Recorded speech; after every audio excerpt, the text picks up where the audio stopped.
Hello friends, एक बार फिर से स्वागत है आपका हमारे यूट्यूब चैनल बीते लम्हे में एक और मज़ेदार कहानी के साथ। दोस्तों, पूरी दुनिया में संगीत एक ऐसी चीज़ है जिसके बिना ज़िंदगी अधूरी लगती है। संगीत हम सभी की ज़िंदगी में एक ख़ास जगह रखता है।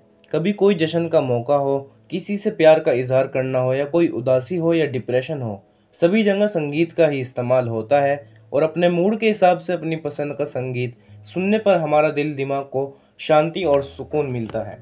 पर दोस्तों, क्या आपने कभी सुना है कि दुनिया में एक ऐसा भी गाना बनाया गया था जिसे सुनने के बाद एक दो नहीं पूरे 200 लोगों ने सुसाइड किया था। आज की अपनी इस वीडियो में हम आपके लिए उसी सुसाइडल सॉन्ग की कहानी लेकर आए हैं जिसे 200 लोगों को सुसाइड करने के लिए मजबूर कर दिया था। तो चलिए फ्रेंड्स, जानते हैं इस सुसाइडल सॉन्ग के बारे में। ऐसा क्या था इस गाने में जिसे सुनकर लोग सुसाइड कर लेते थे, और क्या थी इस गाने के बनने की वजह। यह गाना दुनिया का सबसे मनहूस गाना है। इसके बनने की कहानी भी दिलचस्प है। यह कहानी शुरू होती है 1933 से। उस समय दुनिया पहले विश्व युद्ध के विनाश को झेल रही थी। इसी दौर में हंगरी के एक स्ट्रगलिंग सॉन्ग हंगरी विश्व युद्ध राइटर थे रेसो सेरेस। ये पेरिस के एक रेस्टोरेंट में पियानो बजाते थे। उसी रेस्टोरेंट में वेटर का काम करने वाली लड़की से इन्हें प्यार था। वह लड़की भी रेसो को चाहती थी, लेकिन उस लड़की को रेसो का यह काम अच्छा नहीं लगता था। वह चाहती थी कि रेसो ये काम छोड़कर कोई और अच्छी नौकरी कर ले जिससे उनकी ज़िंदगी आसान हो।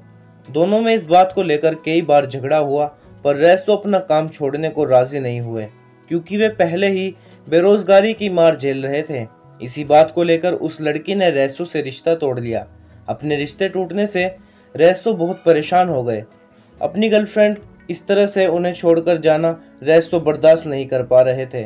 एक दिन संडे को तूफान और बारिश के बीच रेसो ने अपने घर में बैठकर लिखना शुरू कर दिया, और सिर्फ 30 मिनट में ही उन्होंने अपनी जिंदगी के सारे दर्द को एक पन्ने पर उतार दिया। उनका ये गाना एक मरी हुई गर्लफ्रेंड के लिए लिखा था, जिसमें वह मौत को गले लगाकर दूसरी दुनिया में अपनी गर्लफ्रेंड से दोबारा मिलना चाहते थे। इस गाने को उन्होंने नाम दिया ग्लूमी संडे, जिसका मतलब है उदास रविवार। रेसो ने यह गाना लिख तो लिया, पर उन्हें समझ नहीं आ रहा था कि इस गाने का क्या करें। उन्होंने इस गाने को अपने एक दोस्त लास्लो जेवोर को दे दिया। लास्लो उस टाइम एक अच्छे गीतकार थे। उन्होंने इस गाने को थोड़ा सही किया। लास्लो भी उस समय अपनी सगाई के टूट जाने से दुखी थे। वो अपनी मंगेतर के लिए अपने प्यार और दर्द को इस गाने में उतारना चाहते थे। उसने इस गाने को थोड़ा और दर्द भरा बना दिया। फिर दोनों दोस्तों ने इसे कंपोज करके रिलीज करने का प्लान बनाया। रेसो ने ही इस गाने को कंपोज किया।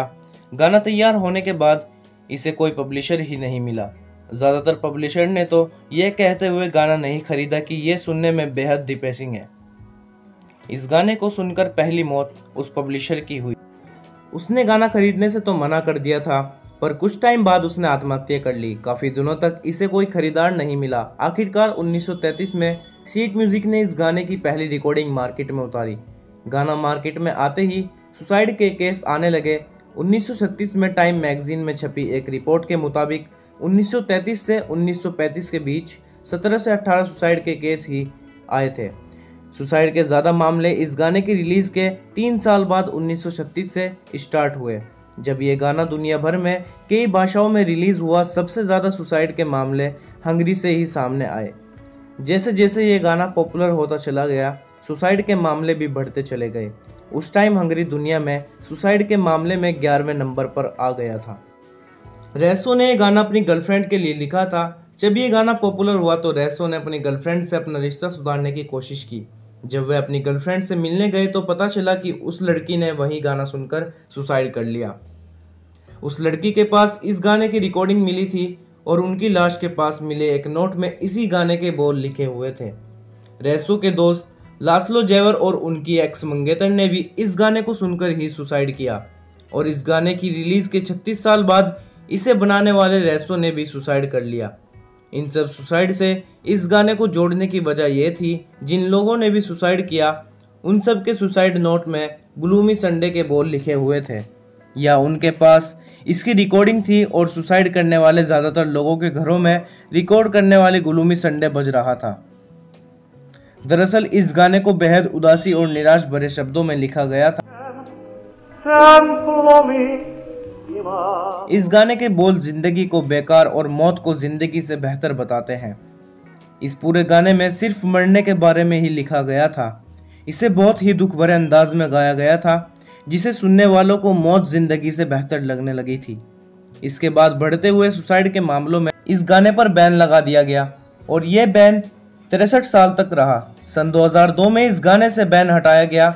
बैन होने के बाद भी पूरी दुनिया में लगभग 100 सिंगर्स ने इसे अपनी आवाज़ दी। ये गाना आज भी दुनिया का सबसे उदास गाना है। दोस्तों, आपको हमारी ये वीडियो कैसी लगी हमें कमेंट करके ज़रूर बताइए। अगर आपको हमारी वीडियो अच्छी लगती है तो प्लीज़ हमारे चैनल को सब्सक्राइब कीजिए, लाइक कीजिए और अपने फ्रेंड्स के साथ शेयर कीजिए। मिलते हैं नेक्स्ट वीडियो में एक और मज़ेदार कहानी के साथ। तब तक के लिए गुड बाय।